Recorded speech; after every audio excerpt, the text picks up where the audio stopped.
Rus tili murakkab til deb siz hali hamon rus tilida gapira olmaysiz. O'zingizga ustoz topib ko'rdingiz, do'st birodar bilan gaplashib ko'rdingiz, ammo o'rganish qiyin deb siz hali hamon rus tilida natija ololganingiz yo'q. Siz bugun menga hozir 10 daqiqa berasiz. Mana shu 10 daqiqa ichida sizga rus tilida 90% gapirib ketish yo'llarini sodda, tez uslub bilan o'rgataman. Darsimiz foydali va esda qolarli bo'ladi. O'zbek tilida gaplarda sen ishlayapsan, ular pul topayaptilar, sizlar o'tiribsizlar, biz yurib ketayapmiz degan gaplarni rus tilida aytish uchun siz mana bu so'zlarni yodlab oling. Ya, men, ты, sen, on, u degani erkaklarga ishlatiladi. Ana, u degani ayollarga ishlatiladi. Мы, biz, вы, siz, они, ular. Bu so'zlarimiz ishoning har bir gaplarida bo'ladi. Sizga mana bu ro'yxatni beraman. Bu yerda fe'llar aks etgan. Haqiqiy fe'llar bu rus tilini tabiiy boyligi, tabiiy bo'laklari. Fe'l eng muhim narsa. Прыгать – sakramoq, кушать – yemoq, открывать – ochmoq, ругать – so'kmoq, голодать – och qolmoq, бегать – yugurmoq, слушать – tinglamoq, кидать – otmoq, перемешивать – aralashtirmoq, кричать – baqirmoq. Fe'llarni bilib olib, tarjimalarini siz o'zbek tilida gapirganingiz kabi rus tilida ham gapira olasiz. Bugun hozir ayni vaqtda, ayni kunlarda, ayni hafta, ayni yillarda qanday qilib gapirishni o'rgataman. Buning uchun bizga xuddi shu ro'yxat kerak bo'ladi. Mana shu ro'yxatni eslab qolamiz va quyidagi shablonga qaraymiz. Ushbu tarjimalarini aytib o'tgan 10 dona fe'lning so'ngida a, t, мягкий знак harflari bor. Har biriga e'tibor bering. Прыгать – ach, кушать – ach, открывать – ach, ругать – ach, голодать – ach. Бегать-da ham ach bor. Слушать – ach, кидать – ach, перемешивать, кричать hammasi ach bilan tugadi. Mana shunaqangi a, t, мягкий знак bilan tugagan so'zlarni biz yaxshilab eslab qolib, hozir sizlarga ko'rsatadigan shablondan foydalanib, yapti, yapman, yapsan. Misol uchun, yotibman, yotibsan, yotibdi. O'rganayapman, o'rganayapti, o'rganayaptilar. Charaqlayapti, porlayapti, porlayaptilar. Xuddi shunaqangi gapirish usullarini o'rgataman. Buning uchun achni yaxshilab quloqda tutib turasiz. Так вот, mana shunaqangi a, t, мягкий знак bilan tugagan so'zlarimizga biz u, yu, yesh, yet, yem, yeti, ut, yutlarni qo'yib chiqishimiz kerak bo'ladi. Buning uchun t va yumshatish belgisini olib tashlaymiz. Eslab qolinglar. Прыгать-da t yumshatish belgisi olib tashlanadi va mana bu qora harflardagi окончаниялар qo'yiladi. Кушать-da ham xuddi shunaqa. Kusha qoladi. T мягкий znakni olib tashlab, mana bu u, yu, yesh, yet, yemlarni qo'yib chiqa olamiz. Открывать-da ham t мягкий znak olib tashlanadi. Открыва qoladi. Ругать-da ham ruga qoladi. T мягкий znak olib tashlanadi. Mana shu t va мягкий znakni yumshatish belgisini olib tashlashni o'rganib olganingizdan keyin hozir biz bularni qanday tarjimalarga ega bo'lishini ko'rib chiqamiz. Bu 10 xil fe'lni, hatto nafaqat 10 xil, bunday fe'llar juda ko'p. 1000ta, 10,000, 5000, 40,000 farqi yo'q. Mana shu fe'llarimizni biz quyidagicha o'zgartiramiz. A, t мягкий znak bilan tugaganda t мягкий znakni olib tashlab, yu, я прыгаю, ты прыгаешь. O'sha yuqorida ko'rsatgan yesh, yet, yemlarni qo'yib chiqamiz. Он прыгает, она прыгает, мы прыгаем, вы прыгаете, они прыгают. Men sakrayapman, sen sakrayapsan, u sakrayapti erkak, u sakrayapti ayol, biz sakrayapmiz, siz sakrayapsiz, sizlar sakrayapsizlar, ular sakrayaptilar deb tarjima qilinadi.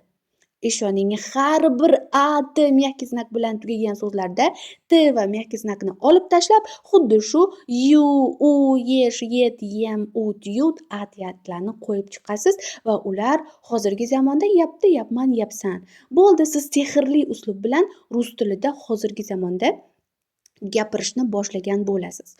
Кушать, открывать, ruгать, голодать, bегать, слушать, kidать, перемешивать, кричать so'zlari ham xuddi shunday o'zgaradi.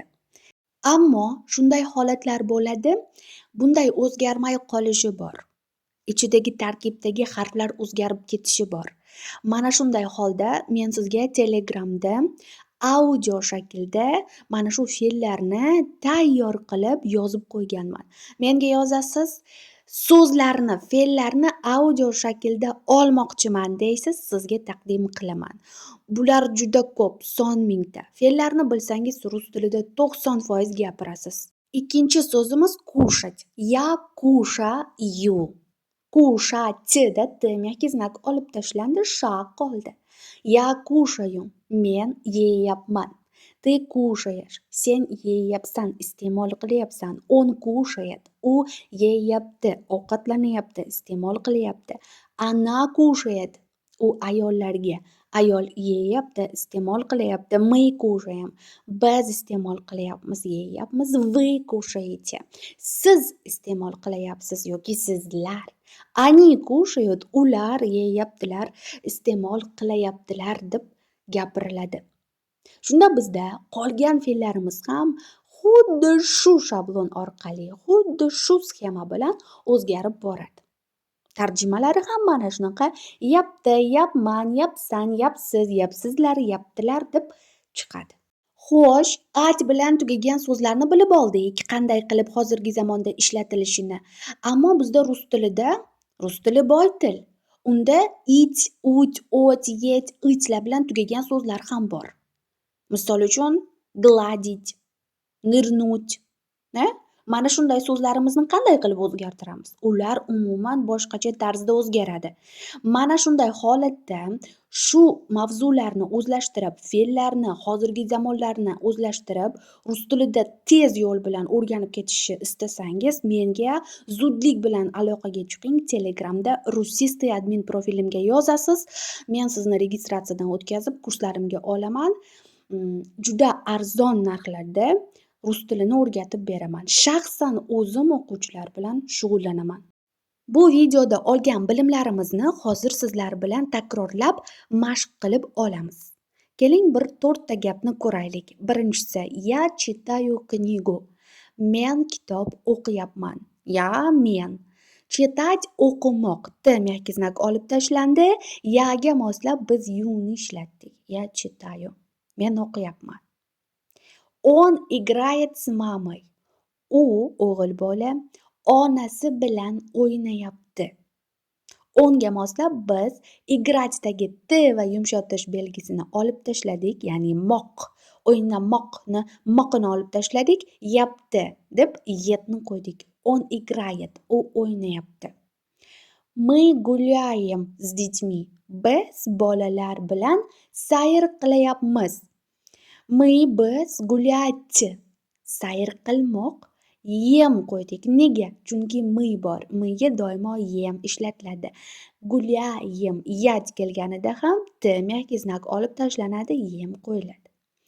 4. Я слушаю учителя. Men ustozni tinglayapman. Слушать. Atdagi t mehki znak olindi, yu qo'yildi. Yu nega qo'yildi? Chunki ya bor. Yaga yu ishlatiladi. Ya'ni o'rnida ты bo'lganida-chi? Ты слушаешь учителя. Слушаешь bo'lib ishlatilgan bo'lar edi. T'ga nisbatan olingan bo'lar edi. Bu yerda endi sizlarda savol tug'iladi. Xo'p, читаю, играет, гуляем, слушаюlarni bilib oldik. Mana knigu с мамой, с детьми, учителями bular qanday so'zlar? Bular qayerdan kelib qoldi? Va gapirganda biz qanday bularni shakllarini topib bilib qo'yamiz deydigan savol tug'iladi. Mana shunday holatda men sizlarga Telegramda o'tadigan darslarimda padejlarni o'rgataman. Bular padejlar bilan bog'liq tushunchalar. Knigu qaysi padejda, с мамой qaysi padejda, с детьми qanday padej, учителями qanday padejda qo'llaniladi, учителя bu qanday padejda turadi. Bularni hammasini Telegramdagi kursimda o'rgataman.